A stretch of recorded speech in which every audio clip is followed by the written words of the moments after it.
And it is time for you and me to fight for ourselves. We don't need anybody today speaking for us, seeing for us, or fighting for us. We'll fight our own battles with the help of our God.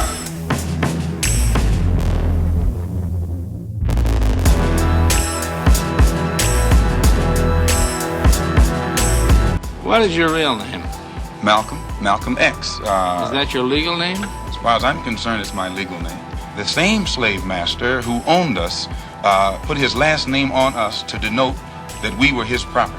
So that when you see a Negro today who's named Johnson, if you go back in his history, you'll find that he was once his grandfather or one of his forefathers was owned by a white man who was named Johnson. Malcolm Little was born in Omaha, Nebraska to parents Earl and Louise Little. When Malcolm was 6 years old, his father was killed and his mother was later institutionalized. A young Malcolm lost interest in school when a teacher encouraged him to work with his hands instead of using his mind.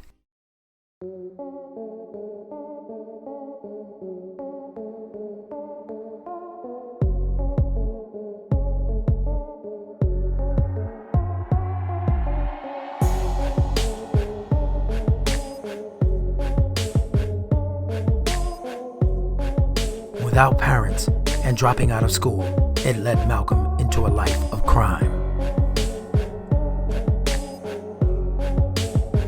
Malcolm was arrested for burglary in 1946 and spent 6 years in prison, where he stumbled upon the Nation of Islam and the teachings of the Honorable Elijah Muhammad. After leaving prison, Malcolm completely turned his life around, from a life of crime to a family man and one of the greatest speakers the world has ever known. If a dog is biting a black man, the black man should kill the dog. Whether the dog is a police dog, a hound dog, or any kind of dog. If a dog is sick on a black man, when that black man is doing nothing but trying to take advantage of what the government says is supposed to be his, then that black man should kill that dog or any two-legged dog who sicks the dog on him. For the next 12 years, Malcolm helped the Nation of Islam grow and build temples all around the world.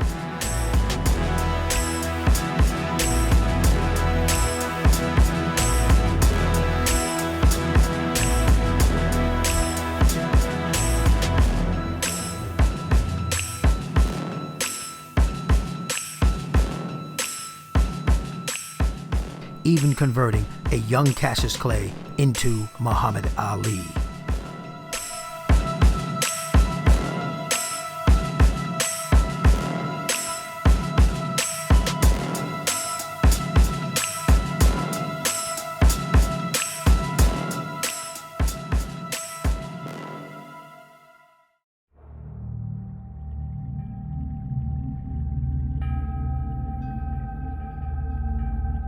Because of internal conflict, Malcolm left the Nation of Islam and began to take the plight of the black man internationally.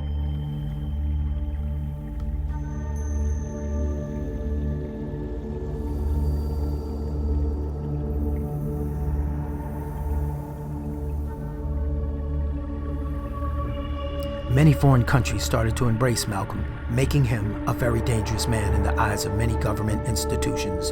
The CIA, FBI, and a specially designed New York City Police Task Force followed Malcolm's every move.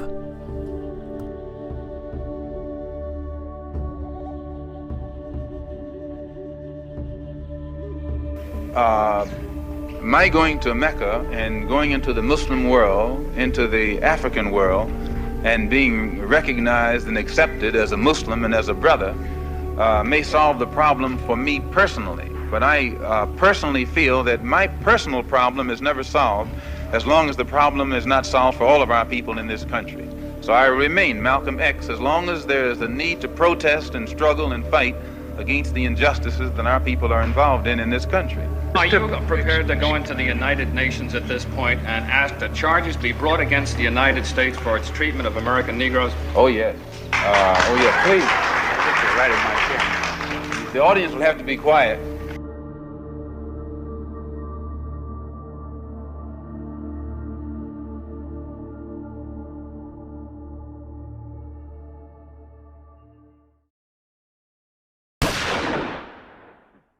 I heard shots. and I saw people crawling on the floor. And so I got down too. Then when I was looking out, and I saw someone look in amazement to the front, I knew they had shot my husband. Tragically, on February 21st, 1965, Malcolm X was assassinated at the Audubon Ballroom.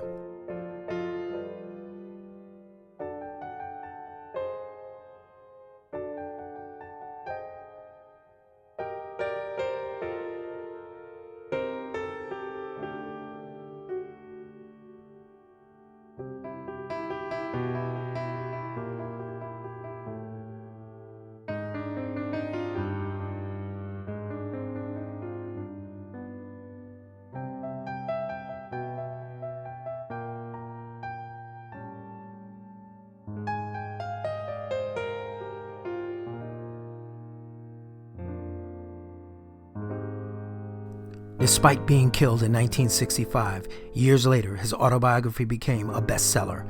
30 years later, an Oscar-worthy film was made about his life. And in 2020, one of the best documentaries on Netflix examines the assassination of Malcolm X. The messenger may have been assassinated, but his lessons still resonate amongst various cultures and religions around the world.